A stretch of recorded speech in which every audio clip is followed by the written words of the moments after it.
Mobile Elevated Work Platforms, or MEWPs, are essential for accessing high work areas safely and efficiently. But without proper training, they can pose serious hazards. At OSHA Education School, our Mobile Elevated Work Platforms course provides you with the training to safely operate, inspect, and maintain MEWPs, protecting yourself and others on the job.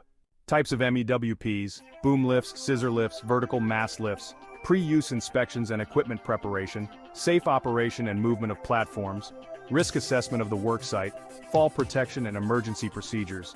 You'll learn about different types of lifts, how to perform pre-use inspections, and how to safely operate your MEWP, reducing the risk of tip-overs, falls, and other accidents.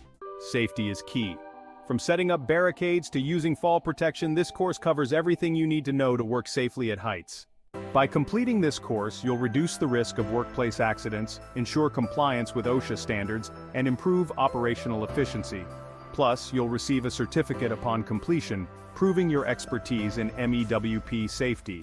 This course is essential for anyone working with mobile elevated work platforms, from construction and maintenance crews to warehouse operators. Don't take unnecessary risks. Click the link in the description to enroll now. Complete the Mobile Elevated Work Platforms course and get certified today.